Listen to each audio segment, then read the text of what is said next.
समझना क्या है हम लोग को, सांख्यिकी।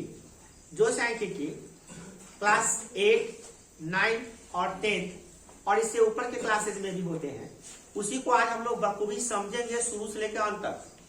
होता क्या है, आंकड़ा क्या होता है, इसमें प्राथमिक आंकड़े क्या होते हैं, गौण आंकड़े क्या होते हैं, आंकड़ों का प्रस्तुतीकरण कैसे करते हैं, माध्य कैसे निकालते हैं, माध्यिका कैसे निकालते हैं, बहुलक कैसे निकालते हैं, इसमें आंकड़ों का दंडालेख कैसे बनाते हैं, आयत चित्र कैसे बनाते हैं, पाई चार्ट कैसे बनाते हैं, इन सभी बिंदुओं पे बात करेंगे, मगर 1 बाय 1 करके एक साथ बात नहीं करेंगे, सबको बारी बारी से सीखेंगे हम लोग, ठीक है। तो चलिए शुरू करते हैं। सबसे पहले ये समझे कि सांख्यिकी कहते किसे हैं। सांख्यिकी को अंग्रेजी में कहते हैं स्टैटिक्स।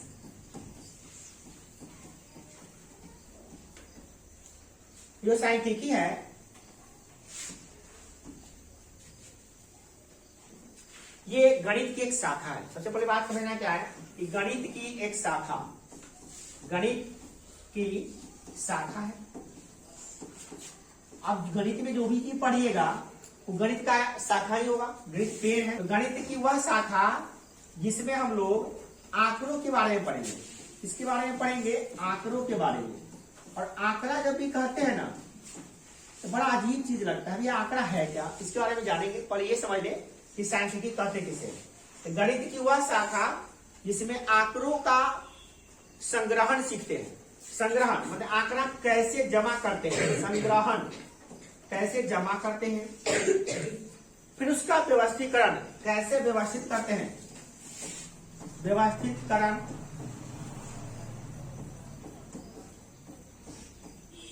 व्यवस्थितीकरण, उसका पढ़ते हैं प्रस्तुतीकरण, प्रस्तुत कैसे करेंगे, प्रस्तुतीकरण। ये सब वर्ड बड़ा अजीब लग रहा है आपको, क्या है ये संग्रहण, व्यवस्थितीकरण क्या है, प्रस्तुतीकरण क्या है, ये सब देखिए। संग्रहण का मतलब क्या होता है, कहीं से कोई डाटा को जमा करना। डाटा मैंने क्या, ये आंकड़ा को डाटा करते हैं, डाटा करते हैं, डाटा। तो आंकड़ों को हम जमा कर लेते हैं कैसे, ये सीखेंगे। कैसे उसको व्यवस्थितीकरण करेंगे, कैसे व्यवस्थित करेंगे उसको, व्यवस्थितीकरण। फिर प्रस्तुतीकरण, कैसे उसको प्रस्तुत करेंगे। इन्हीं चीजों के बारे में हम लोग पढ़ते हैं। तो आप आराम से इसका जवाब दे सकते हैं। गणित की वह शाखा जिसमें हम किसी आंकड़े को संग्रहण करना सीखते हैं, व्यवस्थित करना सीखते हैं, फिर उसको संग्रहित करके व्यवस्थित करके उसको प्रस्तुत करना सीखते हैं। अब प्लस में एक चीज और समझ लीजिए, इसमें और क्या करते हैं, तो इसमें आंकड़ों का अवलोकन करते हैं। क्या करते हैं, अवलोकन। अवलोकन करने का मतलब होता है क्या, उसके बारे में कुछ ज्ञान प्राप्त करते हैं, जांच उसको, उसके बारे में कुछ उसके गुणों के आधार पे उसका कुछ निकालना होता है तो निकालते हैं। जैसे माध्य निकालना, माध्यिका निकालना, बहुलक निकालना, ये सब अवलोकन करके ज्ञात करना होता है, ज्ञात करते हैं, ठीक है ना। तो ये सांख्यिकी इसी चीज को कहते हैं। अब बात आती है दूसरा नंबर पॉइंट क्या हम लोग का, कि भाई आंकड़ा किसे कहते हैं, ये आंकड़ा क्या है। हम अपने दैनिक जीवन में ना बहुत बार इससे मिलते हैं, परंतु क्या करें, हम लोग मिलते तो है मगर पता नहीं होता कि ये आंकड़ा भी होता है। जैसे एक क्लास में 20 विद्यार्थी हैं और 20 विद्यार्थी का टेस्ट हुआ गणित का। चलिए मान लेते सांख्यिकी का ही टेस्ट हुआ, तो गणित में सबका 100 नंबर आएगा। 20 विद्यार्थी 100 नंबर का टेस्ट दिए हैं। वो जो क्वेश्चन था 100 नंबर का था, किसी का 50 आया है, किसी का 10 आया है, किसी का 90 आया है, किसी का 5 आया है, किसी का 95 भी आया है, किसी का 80, 75, 20, 60, सबका अलग अलग नंबर आया है। किसी किसी का एक जैसा नंबर भी आया है, उसका भी 60 है, उसका भी 60 है। होता है ऐसा कि नहीं होता है? ये क्या है, ये आंकड़ा ही तो है। किस चीज का आंकड़ा है, तो क्लास में दिए गए है क्या, उम्र नहीं लेते हैं, चल लेते हैं क्या, हाँ प्राप्तांक वाला बहुत परफेक्ट आता है। 10 बच्चे टेस्ट किए हैं, 10 बच्चों का, बच्चों नहीं विद्यार्थियों को, 10 विद्यार्थियों का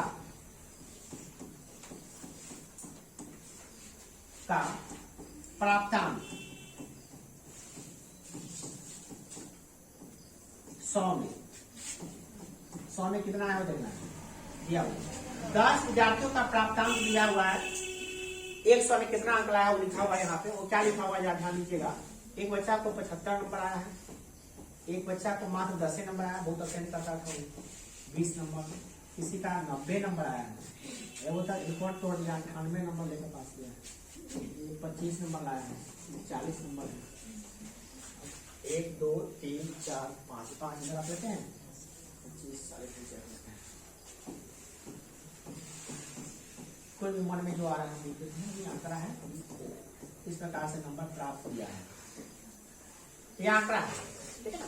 10 बच्चों का आंकड़ा है जिन्होंने अलग अलग नाम से अपना पास किया, उस तरह से देखिए कोई बच्चे फेल भी करेंगे 10 नंबर 25 नंबर। अब ये आंकड़ा है ना, ये आंकड़ा को हम लिए ना कहीं से गए, हम पूछे हुआ कितना नंबर आया, हम जो टेस्ट लिए उसके आधार पे हम लिख दिए, ये आंकड़ा हमारा तैयार हो गया। आपको क्या लगता है ये आंकड़ा को जमा कर ले और ये सही है, अच्छा लग रहा है?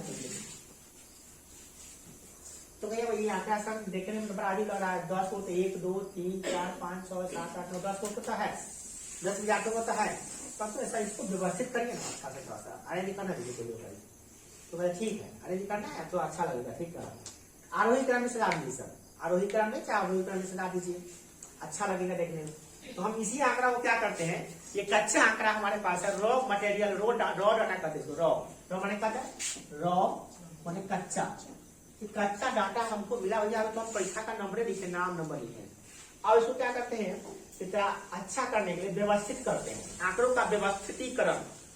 क्या है व्यवस्थित करना, तो देखिए वर्ड कितना भारी है, व्यवस्थितीकरण, व्यवस्थित करिए, करने की प्रक्रिया। अब देखिए कितना आसान काम है, इसको हम क्या करते हैं, इसी को आरोही क्रम में से आते हैं, आरोही क्रम में, आरोही क्रम में सजाएंगे तो क्या होगा, सबसे पहले छोटी अंक को लिख देंगे, क्या है 10 अंक प्राप्त है, उससे ज्यादा 20 से ज्यादा 25 क्या वो है, यहाँ पे भी है और यहाँ पे भी है 25, उसके बाद 40, इसके बाद बोलिए 60,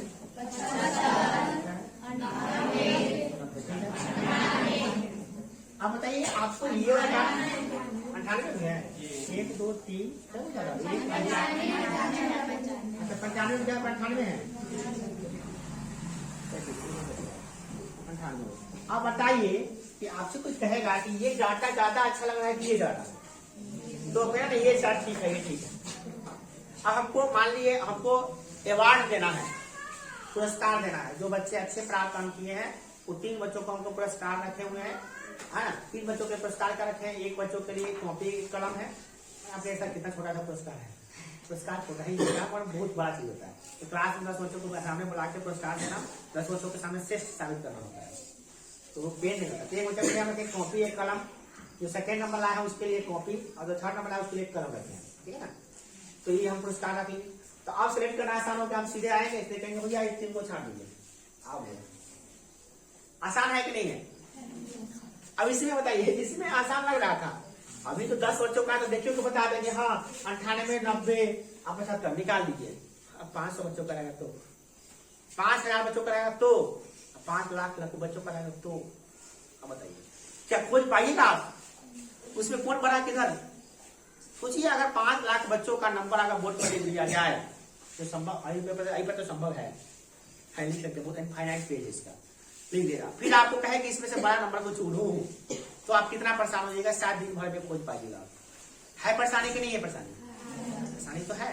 तो इसके लिए क्या करना पड़ा, लोगों ने सोचा क्या व्यवस्थित करो ना भाई, व्यवस्थित करो, व्यवस्थित कर दोगे तो लास्ट में से चिन्ह हम सीधे ऊपर कर देंगे और सबसे लास्ट वाला दिन को चुन लेंगे, हो गया, दैट्स ऑल। यही होता है व्यवस्थितीकरण, व्यवस्थित कर देना, अरेंज कर देना। घर में आप राशन पानी सब खरीदा के लाया, दिवाली का सब सामान जितना भी सब सामान खरीदा के आया घर में, मम्मी क्या करती है उसको, ठीक है हल्दी पाउडर खाली हल्दी वाला डब्बा में, नमक है नमक वाला डब्बा में, क्या करती हो, क्या कर रही है, अरेंज कर रही है, उसी को कहते हैं व्यवस्थित करना। बहुत बड़ा वर्ड लगा व्यवस्थित करना, क्या ही सब है, अरे व्यवस्थित कर रही है वो जाए, जहां नमक है चीनी है मसाला जो जहां जहां पे है वो चीज को वहां पे रख देगी, ताकि जब जरूरी पड़ेगा अपना निकाले वो डालेगी, बनाएगी आराम से। वो व्यवस्थित वो ध्यान से करिएगा, नमक जब चीनी रखेगा तो फिर बाद में उल्टा रखाएगा, सब कंफ्यूज हो जाएगा। मीठा की जगह पे नमकीन आ रहा है। अरे बात समझ ना, इस तरह से होती है व्यवस्थितकरण, बहुत ध्यान से करना पड़ता है इंसान। तो व्यवस्थितकरण करने से बहुत फायदा हुआ। अब हम कहते हैं कि उन बच्चों को पिटाई लगेगी या उन बच्चों को गार्जियन के साथ मैसेज आएगा जो बच्चे 30 से भी कम नंबर लाए, 30 से जो कम नंबर लाए हैं उन बच्चों को पनिशमेंट मिलेगी। तो अब हमको खोजने में कठिनाई हो रही है क्या? सीधे खोज लेंगे 40 बाहर आ डंडा आएगा पिटाई से आराम से। कितना आसान हो गया, समझ आया ना? क्योंकि ये 10, 20, 25 नंबर लाया है, 30 नंबर से कम आया, इसका मतलब ये फेल हो गया। क्योंकि बिहार बोर्ड में 100 में 30 आएगा तो आप पास कर दीजिएगा, थर्ड डिवीजन आएगा। 60 से ज्यादा आ जाएगा तो फर्स्ट डिवीजन आएगा। समझा कि कौन कौन बच्चा फर्स्ट डिवीजन से पास किया है? तो 60 और 60 से ज्यादा आया वो सब फर्स्ट है। 4 बच्चा फर्स्ट किया है। समझ आया बात को? आसान हो रहा है कि नहीं हो रहा है? पहले से बहुत आसान हो जाता, फेल को चुनना, फर्स्ट डिवीजन को चुनना, सेकेंड डिवीजन को चुनना बहुत आसान हो गया एकदम। क्यों? थोड़ा सा तो काम किया, अरेंज कर दिए हैं, आरोही क्रम में सजा दिए।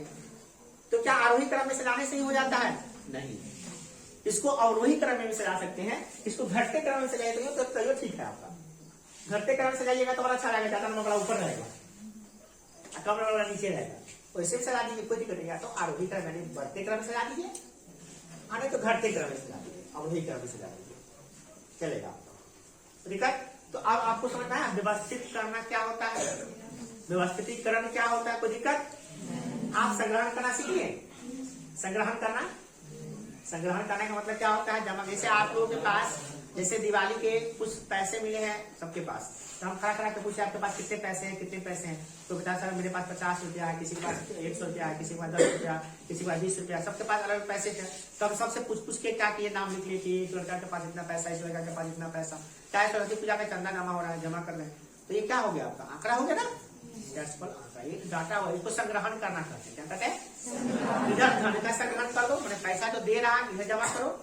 आज जो नाम लिखा रहा, नाम के साथ यहाँ लिख दो। ये नाम का संग्रहण हो गया कि नाम इतना पैसा जमा किया है, और इधर धन का संग्रहण हो गया। अब धन को संग्रहण से क्या कर, धन को खर्च करके वस्तु का संग्रहण करेंगे, वस्तु को खरीद कराएंगे। ये हम लोग काम करते रहते हैं संग्रहण करने का, कोई नया बात नहीं है। अभी धान सब खेत में है ना, उसको काट कर ले आएंगे, पीट पाट के धान को निकाल के बोरा में रखेंगे, कोटी में रख देंगे। क्या कर रहे हैं? धान का संग्रहण कर रहे हैं आप। अब दिमाग में संग्रहण का भूत नहीं ना है। संग्रहण बहुत बड़ा चीज है। इसको कहते हैं कलेक्टिंग डाटा, डाटा को कलेक्ट करना, जमा करना। जमा करते हैं हम, हिस्सा करते हैं, सब इंसान जमा करता है। एक भीख मांगने वाला इंसान भी पैसा को कलेक्ट करता है, संग्रहण करता है। एक करोड़पति आदमी बैंक में पैसा जमा कर रहा है, संग्रहण कर रहा है। तो दिक्कत, अभी भी आप संग्रहण कर रहे हैं, ज्ञान का संग्रहण कर रहे हैं। क्या कर रहे हैं? ज्ञान का संग्रहण। ज्ञान आपके दिमाग में एक एक करके जा रहा है और उसे सेट कर रहे हैं, ये तो संग्रहण है। बोले ना आपको ये सब लाइफ में आता रहता है, ध्यान नहीं देते। And secondary, primary data and secondary data, प्राथमिक आंकड़ा और। अब बात आती है कि प्राथमिक आंकड़ा क्या होता है। तो वैसा आंकड़ा जो अन्वेषक खुद करता है उसे कहते हैं प्राथमिक आंकड़ा। अन्वेषक क्या होता है? बड़ा अजीब वर्ड आ गया, अन्वेषक। अन्वेषक ये क्या है भैया? अन्वेषक क्या होता है ये समझने की बात है। देखिए, अन्वेषक कहते हैं उसे जो अन्वेषण करता है, जो खोज करता है, पता करता है। जैसे हमको सबका उम्र पता करना है, ठीक है? तो एक तरीका क्या है कि हम खड़ा करा के सभी रातों को खड़ा कराएं और सबका नाम लिखें और सबका उम्र भी उसके साथ साथ लिख दें। नाम लिखे और उम्र भी लिखे। तो क्या हुआ? हम डाटा खुद प्राप्त किए हैं कि किसी के कहला पर, मतलब किसी के कोई कहा लिख दिया आपका उम्र, बोलिए हम खुद किए हैं ना। हम खुद आपसे नाम खड़ा कराए, नाम भी पूछे हैं, उम्र भी पूछे हैं, आप खुद बताए हैं। ये क्या हो गया? आपका प्राथमिक आंकड़ा। और हम क्या करेंगे? नहीं भैया तुम उम्र, आधार कार्ड का फोटो कब जमा कर दीजिएगा कल। सभी बच्चे अपना अपना आधार कार्ड का फोटो कब जमा करेगा कल। अब आधार कार्ड का फोटो कब जमा करा दिए तो हम उसमें से नाम लिख लिए, उसमें से उम्र जोड़ के लिख लिए। अब बताइए, ये आंकड़ा जो हम प्राप्त कर रहे हैं, ये आपसे कर रहे हैं डायरेक्टली, और हम खुद किए हैं नहीं, हम आपका आधार कार्ड का लिए हैं और आधार कार्ड किसने बनाया है? तो भारत सरकार ने बनाया, भारत सरकार बनाया हुआ है। उस पे जो उम्र है भारत सरकार ने डिटेक्ट किया है, भाई इतना उम्र है आपका, सब कुछ पता किया पहले ही। इस समय आधार कार्ड बन रहा था उस समय, ये जो डेट ऑफ बर्थ क्या उसी आधार कार्ड से उम्र निकल गया आपका। डेट ऑफ बर्थ पर निकल आता है ना, उससे उम्र निकाल लेंगे। तो ये जो आंकड़ा है पहले से बनाया, कौन बनाया? भारत सरकार ने बनाया, और हम उसी से हेल्प लेके आपका उम्र निकाल लिए। तो ये क्या हो जाएगा आपका? गौण। हम खुद निकाले, आज हम पहले से कौन निकाल कर रख ले, वही में से हम निकाल लिए। हम एक आंकड़ा फिर प्रश्न करते हैं आपके साथ, आप अपना नाम और अपने पापा का नाम बताइए। ये भी आंकड़ा है कि नहीं है? तो एक तरीका क्या है कि आपको खड़ा करा के नाम लिखे, आपका पापा जी का नाम कुछ लिख लेते हैं। अरे दूसरा तरीका क्या है? आधार कार्ड का फोटोकॉपी जमा करो, हो गया, दैट्स ऑल। आपको तुम कुछ मत बताओ, चलो हम उस पर से नाम और पापा का नाम लिख लेंगे, सही है? तो फिर वही बात है, हम खुद पता किए, कौन आंकड़ा हो गया? हम कौन है पता कर रहे हैं, तो हम तो अन्वेषक हैं, अन्वेषण कर रहे हैं, खोज कर रहे हैं। हमको कोई काम है भैया, उससे कोई काम है हमको, तो हम अन्वेषक हो गए। आप समझना, अन्वेषक क्या होता है? आदमी होता है जो पता करना चाहता है, वो आदमी अन्वेषक होता है। आप खुद पता कर लिया है तो प्राइमरी डाटा बनेगा, प्राथमिक डाटा बनेगा। आप दूसरा का डाटा में से निकाल लिया है तो उसको क्या कहेंगे? गौण आंकड़ा। तो दिक्कत अभी लोग चाहता है आपसे रेंज पूछेगा, तो वही रेंज को लेकिन हिंदी में क्या कहते हैं? परिसर। आप समझ में? रेंज। अब इसमें देखिए ना, सबसे ज्यादा कौन है इसमें? परिसर का फॉर्मूला यही बनता है कि उच्चतम मान माइनस न्यूनतम मान। तो सबसे ज्यादा कौन है? 98 माइनस, यही आपका रेंज हो गया बस, ठीक है ना? 98 माइनस 10, यही रेंज हो गया। मतलब ये डाटा जो है ना, ये 10 से 98 के बीच नहीं है कि नहीं? 10 से कम भी नहीं है, 98 के बाद भी रेंज हो गया उसका। ठीक है, दिमाग में चित्र सही आ रहा, फैल रहा है कितना, डाटा कितना फैला होगा, ठीक है? तो है वो, ठीक है। खाली बड़े समूह को छोटा करने के लिए जिन समूहों का उपयोग करते हैं, कहते हैं उसको हम लोग, उसमें कितना चर माना है उसको चिन्ह से दर्शाते हैं, तो क्या होता है? और उसी को अंक में लिख देते हैं कि कितना बनाया, तो क्या कहते हैं? सब कुछ क्लियर हो गया। अब बात आती है वर्ग अंतराल जो पढ़ते हैं, क्या ऐसा ही होता है कि और भी तरह का होता है? वर्ग अंतराल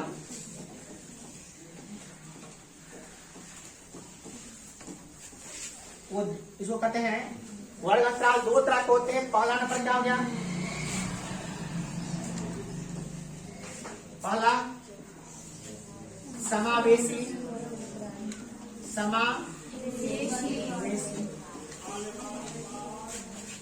दूसरा नंबर अपवर्जी। एक वो है समावेशी वर्ग अंतराल, एक दूसरा क्या है? अपवर्जी वर्ग अंतराल। समावेशी वर्ग अंतराल किसे कहते हैं? तो इसमें अपने इस वर्ग अंतराल में पढ़े हैं, तो वर्ग अंतराल में आप पढ़ते हैं 0 से 10, या आप पढ़ते हैं 10 से 20 से पढ़ते हैं।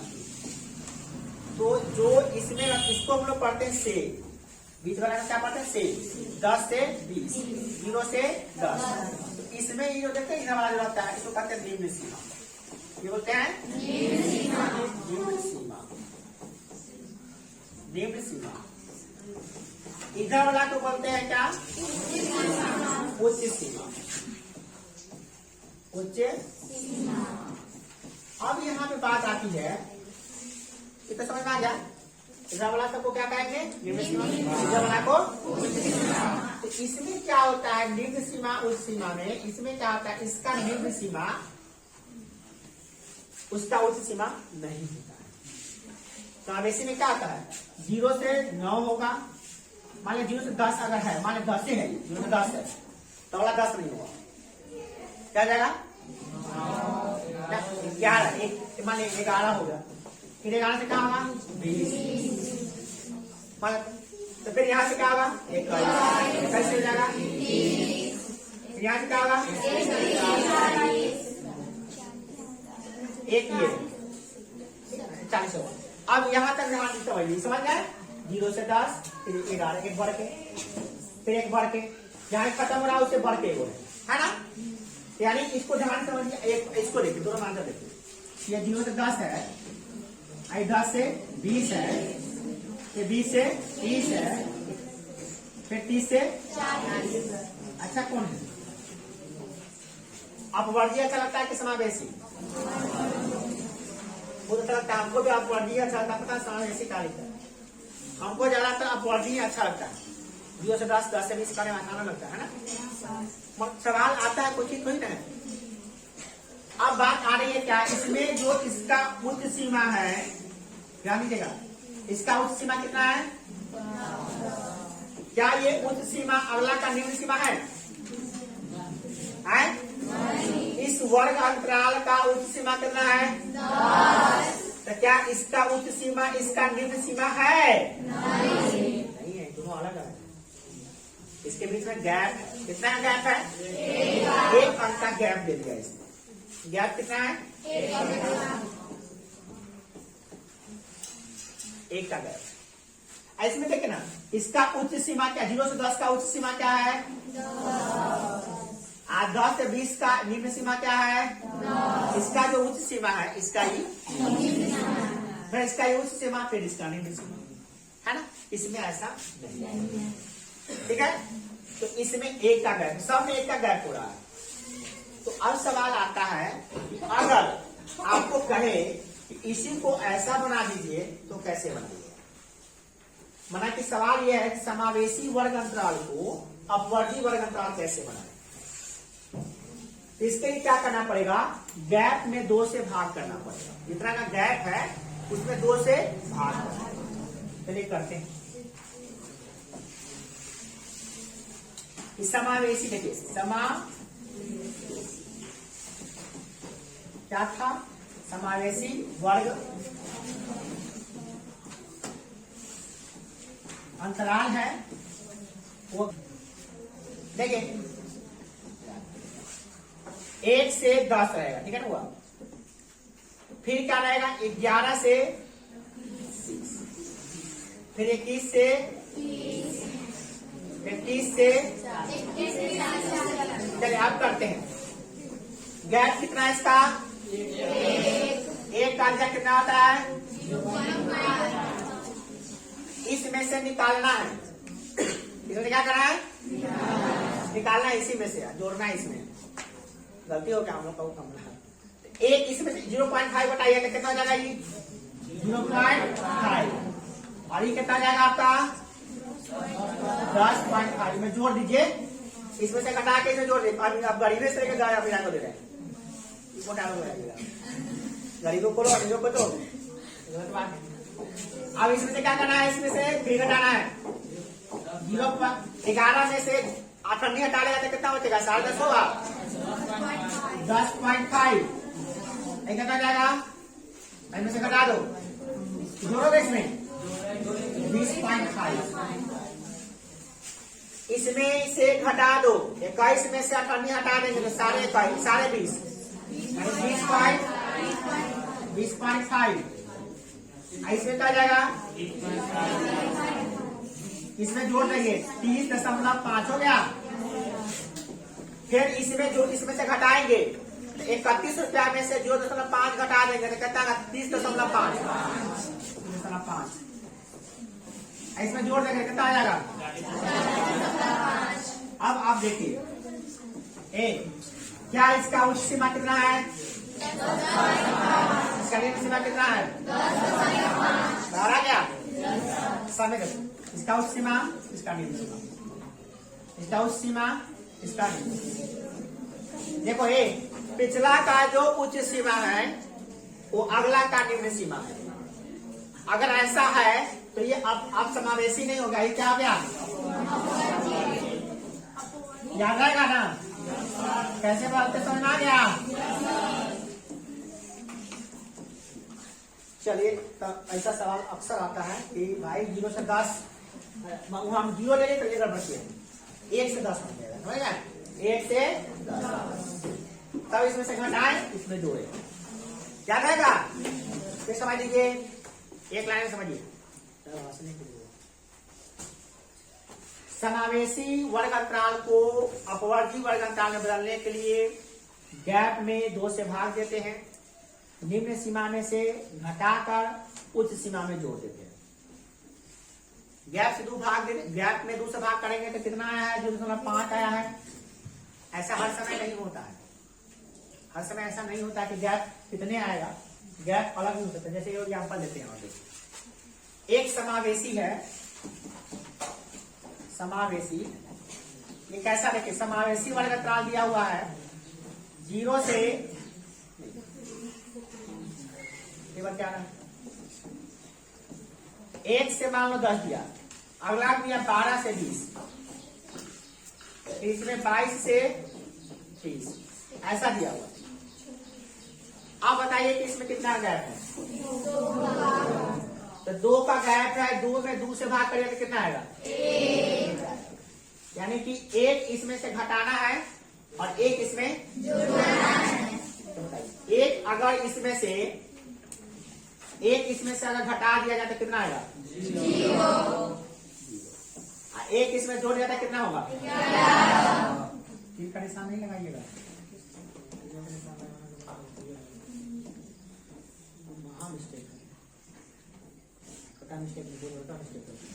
देखिए ये हो गया 0, 1 घटा दिया तो 0 आ गया, 1 में जोड़ेंगे तो कितना आएगा? 11। फिर इसमें से 1 घटा दिया कितना जाएगा? 11। एक इसमें एक जोड़ दिया कितना जाएगा? 21। फिर इसमें से 1 घटा दिया कितना जाएगा? 21। इसमें 1 जोड़ दिया कितना जाएगा? 21। क्या इसका उच्च सीमा इसका निम्न सीमा है?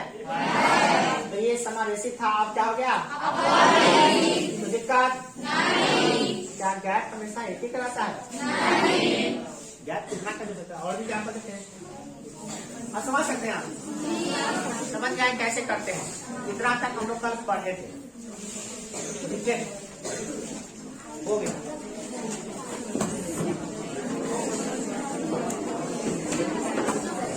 चलिए अब एक चीज और पढ़ें, वो क्या है? देखिए वर्ग चिन्ह किसे कहते हैं? किसी भी वर्ग अंतराल का वर्ग चिन्ह क्या होता है? तो उस वर्ग अंतराल का उच्च सीमा प्लस निम्न सीमा बटे 2। उच्च सीमा प्लस बटे 2 कितना है? जैसे हमको इसका निकालना है वर्ग चिन्ह, कितना होगा? 10 प्लस 0 बटा 2 बराबर 10 बटे 2 बराबर 5 आ गया। हमको इसका निकालना है, कितना होगा? 10 प्लस आपका ऐसा कहीं लिखा था, आपके दिमाग में अनुसार निम्न सीमा प्लस उच्च सीमा बटे 2 लिखा था, गलत है, गलत नहीं होता है, क्योंकि क्रम विनिमय नियम का पालन करता है। जो क्रम विनिमय नियम का पालन करता है तो उच्च सीमा प्लस निम्न सीमा कहिए, चाहे निम्न सीमा प्लस उच्च सीमा कहिए, बात बराबर है। तो अब 10 प्लस 20 कितना जाएगा? 30 बटा 2 कितना हो जाएगा? 15 हो जाएगा। फिर इसका जोड़िए कितना आएगा? 50 2 कितना आ गया? 25। इसका 5 आया है, इसका 25, अगला क्या आएगा? 45।